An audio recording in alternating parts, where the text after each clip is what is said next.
तो सबको जय मसीह की। आइए मेरे भाई बहनों, आज हम रोमियो अध्याय 15 पढ़ते हैं। दूसरों की उन्नति करो।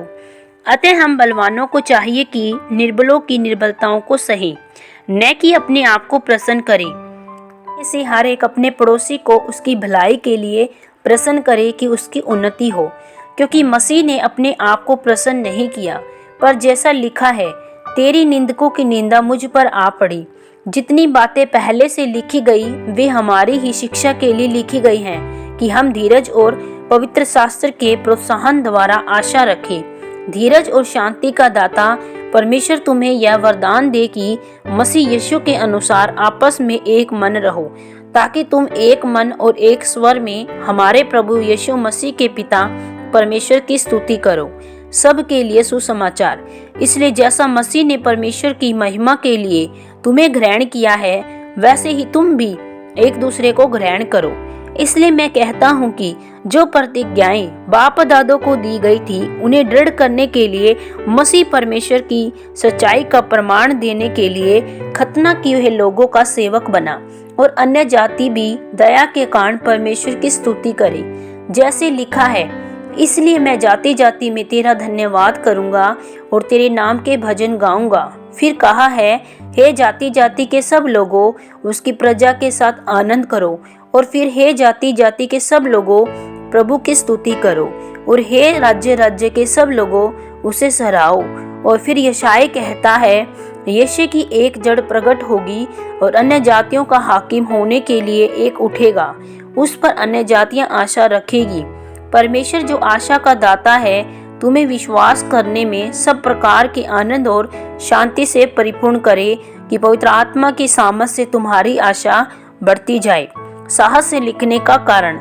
हे मेरे भाइयों, मैं समय तुम्हारे विषय में निश्चय जानता हूँ कि तुम भी आप ही भलाई से भरे और ईश्वरीय ज्ञान से भरपूर हो, और एक दूसरे को चिता सकते हो। तो भी मैंने कहीं कहीं याद दिलाने के लिए तुम्हें जो बहुत साहस करके लिखा, यह उस अनुग्रह के कारण हुआ जो परमेश्वर ने मुझे दिया है, कि मैं अन्य जातियों के लिए मसीह यीशु का सेवक होकर परमेश्वर के सुसमाचार की सेवा याजक के समान करूं, जिससे अन्य जातियों का मानो चढ़ाया जाना पवित्र आत्मा से पवित्र बनकर ग्रहण किया जाए।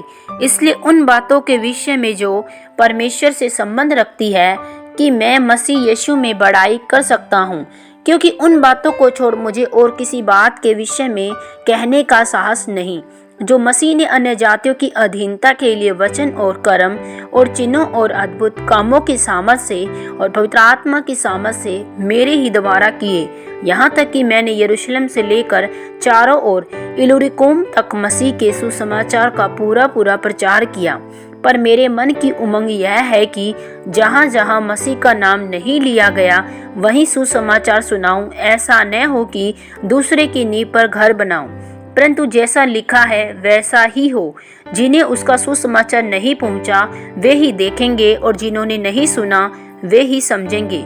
रोम यात्रा की पौलुस की योजना।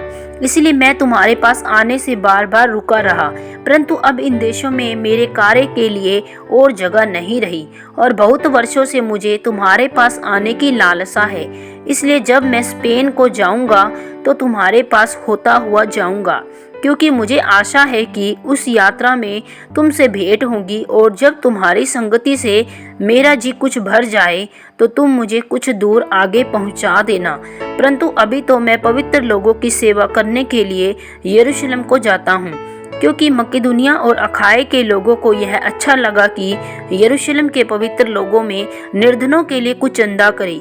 उन्हें अच्छा तो लगा, तो वे उनके कर्जदार भी हैं, क्योंकि यदि अन्य जातियां उनकी आत्मिक बातों में भागी हुए, तो उन्हें भी उचित है कि शारीरिक बातों में भी उनकी सेवा करें। इसीलिए मैं यह काम पूरा करके और उनको यह चंदा सौंपकर तुम्हारे पास होता हुआ स्पेन को जाऊंगा। और मैं जानता हूँ कि जब मैं तुम्हारे पास आऊंगा तो मसीह की पूरी आशीष के साथ आऊंगा। हे भाइयों, हमारे प्रभु यीशु मसीह के और पवित्र आत्मा के प्रेम का स्मरण दिलाकर मैं तुमसे विनती करता हूँ कि मेरे लिए परमेश्वर से प्रार्थना करने में मेरे साथ मिलकर लोलीन रहो, कि मैं यहूदियों के अविश्वासियों से बचा रहूं और मेरी वह सेवा जो यरूशलेम के लिए है पवित्र लोगों को भाए। मैं परमेश्वर की इच्छा से तुम्हारे पास आनंद के साथ आकर तुम्हारे साथ विश्राम पाऊं। शांति का परमेश्वर तुम सब के साथ रहे। आमीन। प्रभु आप सबको रोमियो पुस्तक सुने जाने पढ़े जाने पर बहुतायत से आशीष और बरकत दे। सबको जय मसीह की।